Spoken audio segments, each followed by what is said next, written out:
For 30 years, I gave my son everything. Every penny, every dream, every sleepless night. Yet, he stared me down and spat. "You're nothing to us," kicking me out. Everyone whispered. I was broken. But in court, I just smiled, pulled out a yellow document, and handed it to the judge. When he read it, my son screamed, and I felt justice finally stir. Before we continue, please subscribe to the channel and let us know where you are listening in the comments. The keys hit the glass table with a clang, sharp as a gunshot. Liam paced the living room, his polished shoes clicking on the hardwood floor. "You think we owe you something?" he spat, his voice slicing through the air. "You're nothing to us." I stood frozen, my fingers tied around the handle of Asmol's suitcase. The words cut deeper than I could have imagined, each syllable a blade twisting in my chest. 30 years. Every penny, every dream, every sleepless night poured into him. And now this. Olivia leaned against the armrest of a white leather sofa, her arms crossed, a faint smirk curling her lips. "David, you don't want to drag this out," she said, her tone smooth as silk but cold as the marble countertop behind her. "It's time to go." The room gleamed with wealth. Crystal chandelier, floor-to-ceiling windows, a wineglass tipped over, its red stain seeping into the cream rug. This house, my house, the one I'd signed over to Liam 5 years ago, felt like a stranger's now. I'd given it to him, thinking it was love. "Foolish Liam," I said, my voice low, trembling despite myself. "I gave you everything." He stopped pacing, his wedding ring glinting as he pointed at the door. "And I'm done carrying you. Get out." Olivia's hand twitched, betraying a flicker of unease, but her eyes stayed locked on me, daring me to crumble. I wanted to scream, to shake him, to make him remember the boy who'd clung to me after his mother died. But that boy was gone. In his place stood a man I didn't recognize. His face twisted with contempt. My hand brushed my coat pocket, feeling the crinkle of an old envelope. Not yet, I thought. Not here. I lifted the suitcase light, holding just a few shirts, a faded photo of my late wife, Mary, and that envelope. The weight of it grounded me, a reminder of something I couldn't name yet. "David," Olivia said, stepping closer, her perfume sharp and expensive. "Don't make a scene." Its sun dignified. I met her gaze, my jaw tight. "You'll regret this," I said, not sure if I meant it as a threat or a plea. Liam laughed, a harsh bark. "Regret? You're the one who'll be sorry, old man." I turned to the door, my heart pounding so loud I barely heard Olivia's final jab. "Take care, David." The door loomed ahead. Heavy oak with brass fittings. A barrier between the life I built and the void waiting outside. I opened it. Cold weather hit my face, the rain already soaking through my thin coat. "Liam," I said, pausing, not looking back. "You're wrong about me." He didn't answer. The door slammed shut behind me, the sound echoing in my bones. Rain pelted the street, blurring the glow of a distant street lamp. I stood there, suitcase in hand, no car, no plan, nowhere to go. Everyone would whisper I was broken, poor David, discarded like trash. But as the rain stung my skin, something stirred inside me. Not pain, not yet. An ember, small but alive, flickering in the dark. I stepped forward, the suitcase heavier now, and let the night swallow me. The mattress sagged beneath me, creaking with every shift. I sat in the dim light of a single bulb, listening to the neighbors' muffled shouts through the paper-thin walls of my new apartment in Lent, a far cry from the house in West Hills. Once I'd pictured a different life, travel, laughter, Mary by my side. Now this, a cracked coffee mug, a wobbly table, and silence that pressed against my skull. I unzipped the suitcase, pulling out a faded photo. Mary smiled in it, her hair catching the sunlight. Liam tucked against her side. He was 6 then, all gaped grins and sticky fingers. I'd carried him on my shoulders, promising him the world. After she died in '95, that promise became my life. I worked double shifts, skipped vacations, sold my dreams of Europe to pay for his summer camps. I remembered the stack of bills on our old kitchen table the way I'd hide them from him, saying, "We're fine, kid." The apartment smelled of mildew.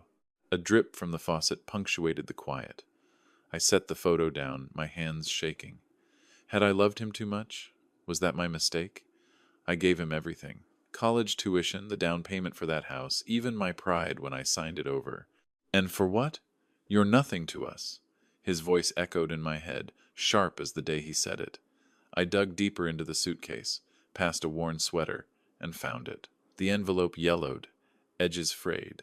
My old address scrolled in my handwriting. I'd kept it all these years, tucked away like a secret I wasn't ready to face. My fingers traced the seal. Not yet. I wasn't sure what it meant, only that it mattered. In my mind, I saw Liam at 16 begging me to visit his college campus. "You'll come, right, Dad?" I'd smiled, knowing I couldn't afford the trip. "Sure, son." Another lie to keep him safe. Now, I wondered what he'd say if I asked, "Why, Liam? What didn't I give you?" The phone buzzed on the table. Liam's name flashed. My thumb hovered over the screen, then pressed decline. I didn't want his apologies, if he even meant to offer them. Olivia's voice, too. I could imagine, David. Be reasonable. I turned the phone off, the silence louder now. I stood, pacing the small room. The floorboards groaned. I thought of Mary's coffee mug, the one she'd hold every morning. Its chip from when Liam dropped it as a toddler. I'd kept it even after she was gone. Now it was in a box somewhere, like everything else I'd lost. The weeks since that night blurred together. I'd found this place, a studio behind a nail salon, cheap and anonymous. I'd spent days unpacking, avoiding mirrors, avoiding myself. But tonight, something shifted. I set the envelope on the table, its weight heavier than the suitcase. It wasn't just paper. It was a piece of me, a piece I'd forgotten. I sank back onto the bed, staring at the ceiling's water stains. Liam thought he'd won, that I'd fade away. He was wrong. Anger, sharp and unfamiliar, coiled in my chest, growing like weeds through cracked pavement. I didn't know what I'd do next, but I knew I wasn't done. I slammed the library door harder than I meant to, the sound swallowed by the hum of Portland's public library. Myonger needed an outlet, and the weight of it pushed me forward past rows of bookshelves smelling of dust and old paper. 2 weeks since Liam's betrayal, and the pain hadn't dulled, but something else was waking up. A need to fight back. I dropped into a chair at a long oak table, legal books piled high. Property law, contracts, inheritance, words that felt foreign but necessary. I'd signed the house over to Liam, but there had to be a way to reclaim something, anything. My pen scratched notes, each word a small rebellion against the man who'd called me nothing. "You look like you're at war with the world," a voice said. I glanced up. A woman, mid-50s, stood across the table, her glasses perched low on her nose. She held a thick book, her coat slightly damp from the morning drizzle. Her eyes were sharp but kind, like she'd seen too much to judge. "I might be," I said, managing a half smile. She slid into the chair opposite, setting her book down. "Ellen Marshall. I'm a lawyer, and you look like you need one." "David Clark," I said. "I'm figuring things out." She leaned forward, her silver earring catching the light. Figuring out usually means trouble. Care to share? I hesitated, then let it spill. My son kicked me out, took the house I gave him, said I'm nothing. The words burned, but saying them felt like shedding weight. Ellen's jaw tightened. "Sons can be ungrateful, but you're stronger than you think." She pushed a book toward me. "Fundamentals of Property Law. Start here. It's not as dry as it looks." We talked for an hour, the library's quiet buzz fading around us. She shared her own scars, a divorce, a daughter she hadn't seen in years. "I know what it's like to lose family," she said. "But you don't have to lose yourself." Her words hit hard. I thought of the envelope still tucked in my apartment drawer. It was more than paper. It was a key, maybe, to justice. "How do I fight this?" I asked. "Find their weaknesses," Ellen said, her voice steady. "People like your son, they're careless, arrogant. Use that." We moved to a nearby cafe, the air thick with coffee and rain. My phone buzzed. Liam again. I ignored it. The screen's glow, a reminder of his voice, his cruelty. Ellen noticed but didn't task. Instead, she sketched out ideas, liens, fraud claims, old contracts. "You need evidence," she said. "Something they can't ignore." I nodded, my fist clenching under the table. Liam thought he'd crushed me. Olivia thought she'd outsmarted me. They were wrong. I wasn't the broken man they imagined. I was David Clark, and I'd make them see it. Back in my apartment, The bulb flickered as I sat at the wobbly table. The envelope lay there, its edges worn butytac. I didn't open it. Not yet. But for the first time in weeks I felt it. A pulse of hope, steady and real. I could win this. I would. I sat at the library table, gripping my pen like a weapon. The hope I'd felt last night burned brighter now, urging me forward. Today I'd start fighting back. Ellen slid a stack of papers across the table, her eyes sharp behind her glasses. "This is where we begin," she said, tapping a news article about Liam's real estate firm. The headline mentioned client complaints, small cracks in his perfect world. We'd spent weeks digging, meeting in quiet corners of Portland's libraries and cafes. The library smelled of old books and faint coffee from a vending machine. Its hum grounded me as I scanned documents, my fingers smudging ink. Liam's life laid bare in public records, and social media revealed a man drunk on arrogance.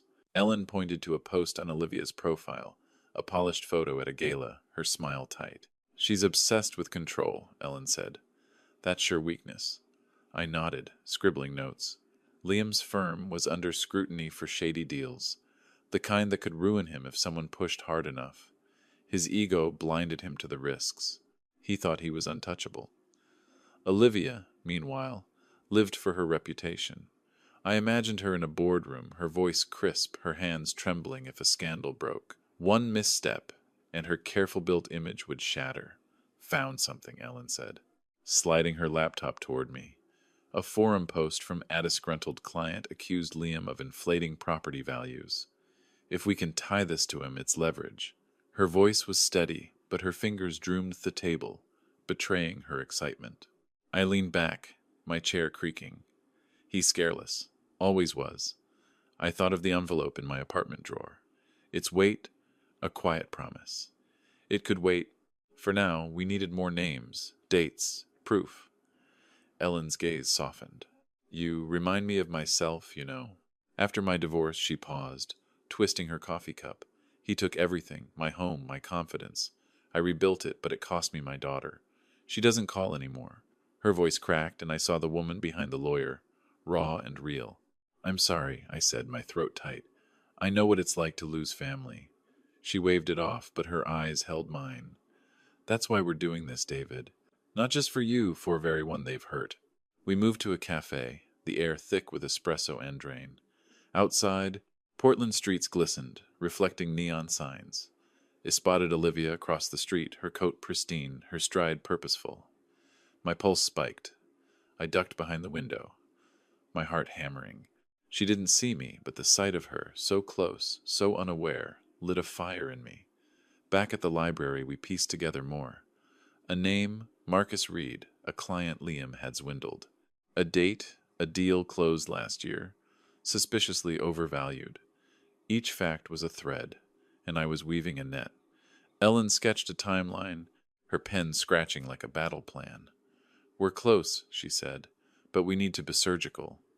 I thought of Liam laughing in his glass-walled office, Olivia adjusting her pearls before a meeting. They thought I was gone. Erased. My hand tightened around the paper. Now a list of their vulnerabilities. For the first time, I felt like the hunter, not the prey. At home, I spread the notes on my table, the bulb overhead flickering. Liam's arrogance, Olivia's fear of shame. They were exposed, fragile. My finger traced the list, stopping at Marcus Reed's name. It wastes time to act. I hunched over a public computer in the library, the letter glowing on the screen. My fingers buzzed, poised above the keyboard as if pulling a trigger. The words were careful, vague enough to avoid suspicion, sharp enough to wound. Concerns about fraudulent practices at Clark Reilly. It began listing deals tied to Liam, hinting at Marcus Reed's complaint. My heart thudded. Was this too far? He was my son. I closed my eye sand. Liam's voice echoed. "You're nothing to us." The memory of that night, rain, betrayal, the slam of the door pushed my doubts aside. I hit send. The screen blinked, and the letter was gone, racing toward Liam's world like a stone through glass. The library was silent, save for the click of keyboards and a distant cough. I wiped my brow, the sweat cold against my skin. I'd used an anonymous email, a public terminal, no trace. Still, my hands shook as I logged out, glancing over my shoulder. The weight of what I'd done settled in, heavy but thrilling. Ellen met me at a cafe, her coat damp from the September drizzle. "It's done," she asked, her voice low. I nodded, sliding into the booth. "Sent this morning." She leaned forward, her rays gleaming. "Good. That's a clean hit. But they'll push back, David. Be ready." Her warning hung between us, but I saw pride in her smile. I imagined Liam in his office, his tie loosened, shouting at his assistant as emails piled up. Clients calling, colleagues whispering. Olivia would be worse, her icy calm cracking, her voice sharp as she hissed. "You've ruined us, Liam." I pictured their fight, her heels clicking as she paced, him slamming a fist on the desk, promising to fix it. But he couldn't. Not this time. "You're quiet," Ellen said, stirring her coffee. Second thoughts. I shook my head. No, they deserve this. But my voice wavered. I'd raised him, loved him. Now I was tearing him down. The thought twisted in my gut, but I pushed it away. He'd made his choice. Days later, I found it. A news brief online. Clark really faces inquiry over alleged fraud. My pulse raced. It worked. Liam's name wasn't mentioned. Not yet. But the noose was tightening. I leaned back in my apartment, the chair creaking, and allowed myself a smile. The cracked mug on my table seemed less lonely now. Ellen called that night. "You see the article?" Her voice was sharp, excited. "They're scrambling. Keep your head down, though. People like them don't lose quietly." "I know," I said, my fingers tracing the edge of my phone. The envelope in my drawer crossed my mind. A safety net. Maybe if things went wrong. But for now, this was enough. I'd struck first, and it felt good. I refreshed the news site. The screens glow harsh in the dim room. Another article. More details. Clients pulling out. A regulator's name attached. My smile faded, replaced by annoying unease. I'd started this, but where would it end? Outside, the rain drummed harder, and my phone lit up with the article's update. Something cold coiled in my chest. They'd fight back. Soon, rain hammered my apartment window, but the unease from the news clung tighter. Liam and Olivia wouldn't crumble easily. I knew that. The article about the inquiry had spread, and with it my sense of victory soured into dread. They'd be hunting now, sniffing for whoever lit the match. I checked the locks again, the bolt cold under my fingers. Ellen called me to a park, away from prying eyes. The air smelled of wet leaves, and her scarf fluttered as she spoke. "Someone's asking questions," she said, her voice low. "A man was at the cafe yesterday watching me. Private detective, maybe?" Her eyes were steady, but her hands clutched her bag too tightly. My stomach dropped because of the letter. Likely. She glanced around the park empty, save for a jogger in the distance. "They're scared, David. That's good. But it means they're dangerous." I imagined Liam in his sleek office hiring a detective, his jaw tight with rage. Olivia would be colder, her orders precise. Find who did this, or we're done. I could see her now, her nails tapping, threatening to walk away if he failed. Their perfect life was fraying, and I'd pulled the first thread. But at what cost? We walked, our shoes squishing on the path. Ellen's voice softened. "I've been here before, you know. My ex hired a guy to dig up dirt during the divorce. Found nothing, but it kept me up nights." She paused, her breath visible in the chill. "We'll outsmart them, we have to." I nodded, but fear nodded at me. What if they traced the letter? What if they found Ellen? The envelope in my drawer flashed in my mind. My insurance, maybe, but not enough. Not yet. That night, I sifted through memories of Liam. He was 15, caught stealing cash from my wallet. "I didn't do it, Dad," he'd said, his eyes wide, lying without blinking. I forgave him then, believing he'd grow out of it. Now I saw the truth. That boy became Theman, who threw me out. The thought hardened me, but it hurt too. Ellen and I met again, this time in a crowded diner, the clatter of plates masking our words. "They're closing in," she said, sliding a napkin with a name. "Victor Clean, private investigator. He's good, but sloppy. Ask the librarian about me. What do we do?" My voice was tight, my coffee untouched. "Stay invisible," she said. "No more public computers and keep your phone off when you're not using it." Her hand touched mine, brief but firm. "We're smarter than them, David. Remember that?" I tried to believe her. But back home, the apartment felt smaller, the walls closing in. I hid my notes in a shoebox, my hands unsteady. The street outside was quiet, too quiet. I thought of Liam's lies, Olivia's cold smile. They were circling, and I was the prey. Then my phone rang, an unknown number. I froze, staring at the screen. It stopped, but the silence was worse. A creak came from outside, sharp against the rain. My fists clenched, my heart pounding. They were close. I had to move faster.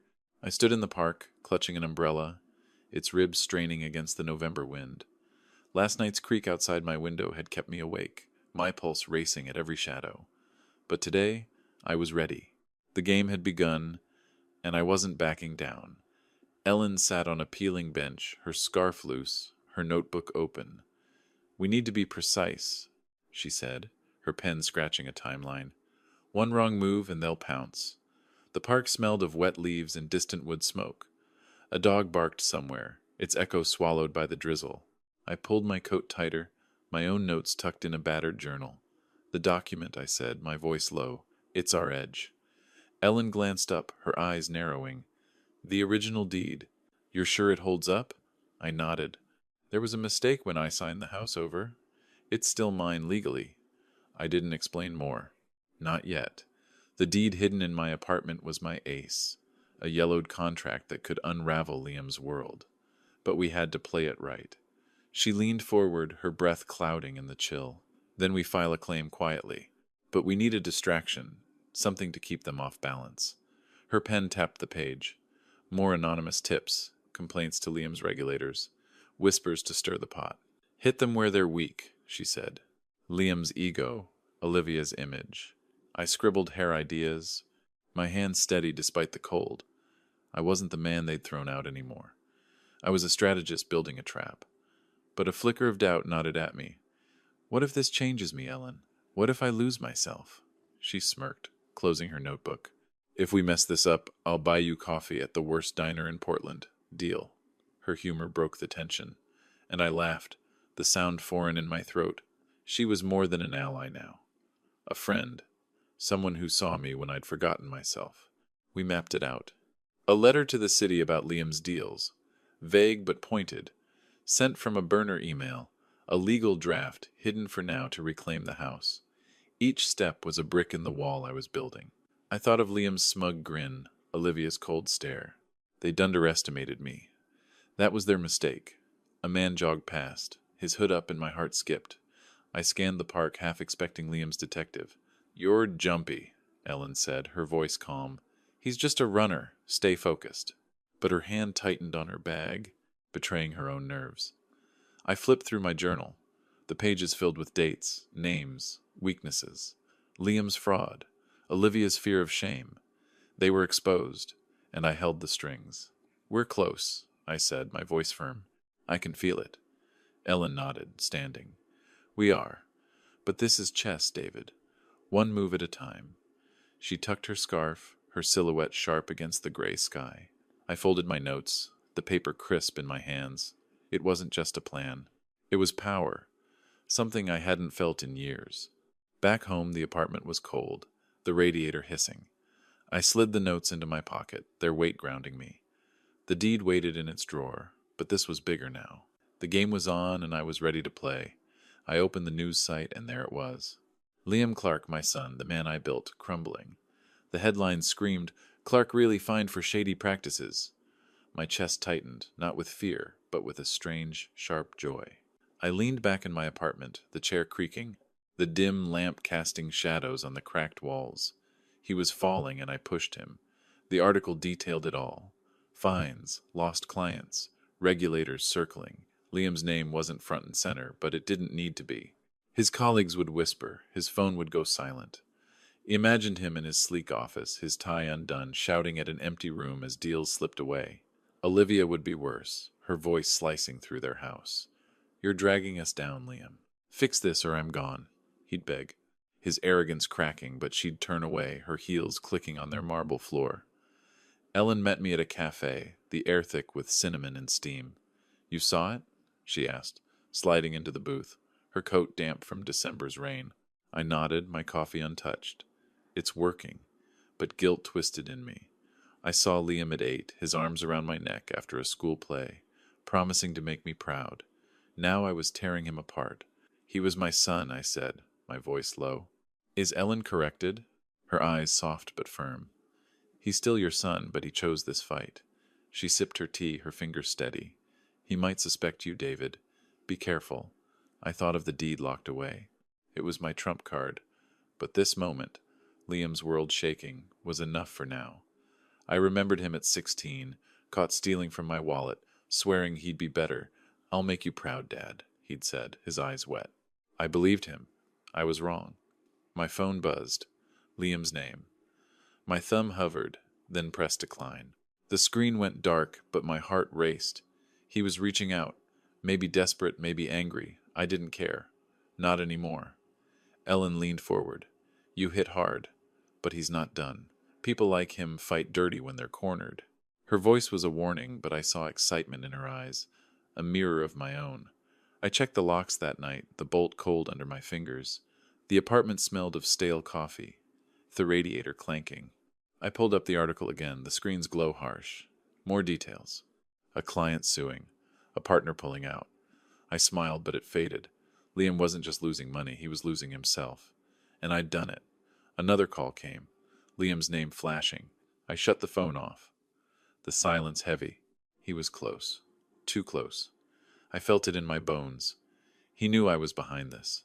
The next move wasn't mine alone anymore. I checked my phone. No calls. The quiet was deceptive, but I knew Olivia was next. Liam's fall had cracked their world, and now it was her turn. January's cold seeped into my apartment, the radiator barely keeping up.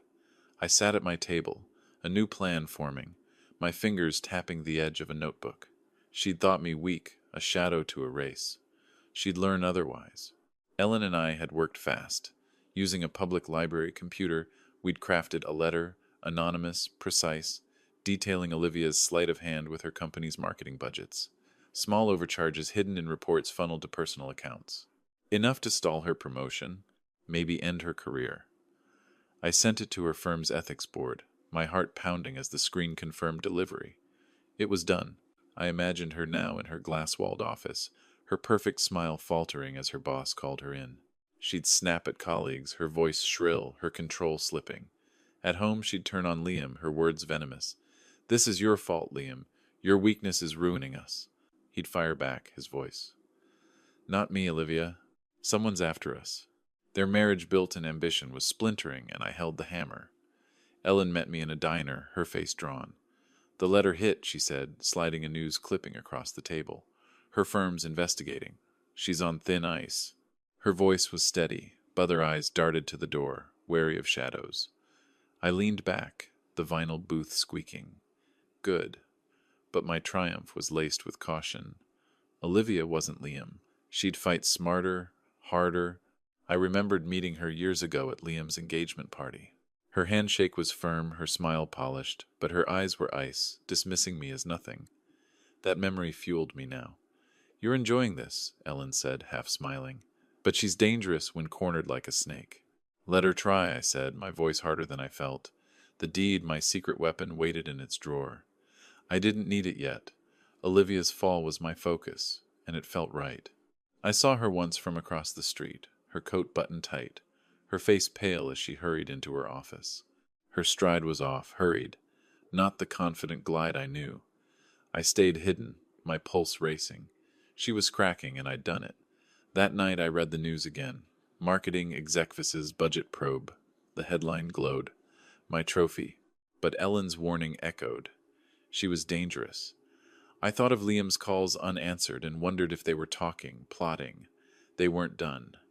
I locked my door, the bolt clicking. The apartment was dark, the air heavy with winter's bite. I checked the news one last time, then froze. A car idled outside, its headlights off, a black shape against the street's glow. Someone was watching. My hands clenched, my breath short. They were coming for me. The car was gone from outside my building, but the feeling of being watched clung to me like damp air. February's chill seeped through my coat as I walked to the mailbox, my breath clouding. A thick envelope waited inside, my name printed in stark black ink. My hands shook as I tore it open. A court summons. Liam and Olivia were suing me for defamation, claiming I'd spread lies to ruin them. They painted me as a bitter old man, unhinged by rejection. My stomach churned. They wanted to bury me. I paced my apartment, the floorboards creaking, the summons crumpled in my fist. The radiator hissed, but I felt only cold. I imagined Liam in a tailored suit dictating to his lawyer with a smirk. Olivia would be sharper, her voice low, urging them to crush me. "He's nothing," she'd say, just like that night. My fear spiked, but something else stirred. Defiance. They wouldn't win. Not this time. Ellen met me at the library, her coat dusted with rain. "They're desperate," she said, scanning the summons. Her voice was calm, but her fingers tapped the table. "This is a bluff, David. They're scared, and they should be." She pushed her glasses up, her eyes fierce. "We have the deed. We'll hit back harder." I sank into a chair, the library's hum fading. What if we lose? My voice cracked, betraying the panic I tried to bury. She leaned forward, her hand grazing mine. "We won't. That contract is ironclad. They underestimated you, and that's their mistake." Her confidence steadied me like a rope in a storm. She was more than my lawyer now. She was my anchor. We spent hours strategizing. Paper spread across the table. The deed locked in my apartment was our weapon. A legal error that kept the house mine. Ellen drafted a response, her pen scratching like a battle cry. "We'll file quietly," she said. "Let them think they're winning." I nodded, my fear easing, replaced by a quiet resolve. I wasn't their victim anymore. I remembered Liam at 16, caught lying about a stolen car. It messed up. "Dad," he'd said, tears in his eyes. I hugged him, believing love would fix him. I was wrong. That boy was gone, replaced by a man who'd spit in my face. The memory hardened me, but it stung, too. Outside, I spotted Liam across the street, his phone pressed to his ear, his face drawn. My pulse raced.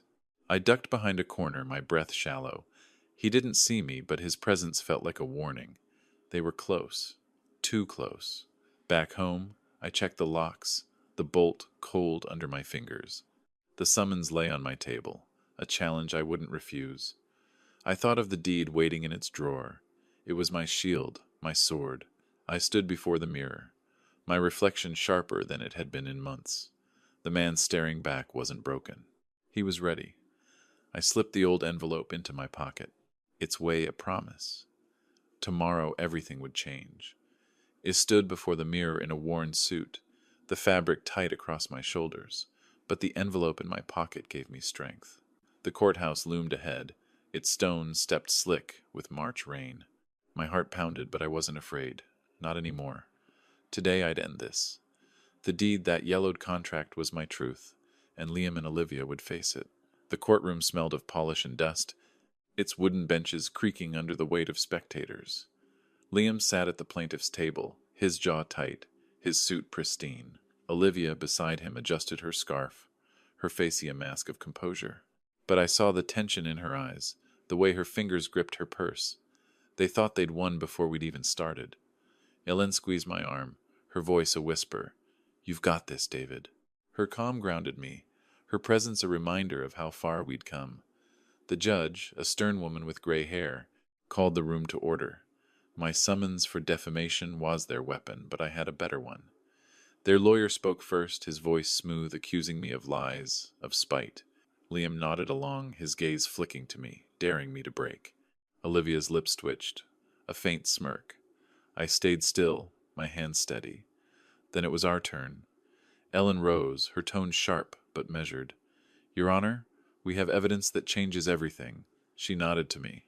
I stood, my legs firm, and handed the judge the deed. The paper was heavy. Its ink faded but clear.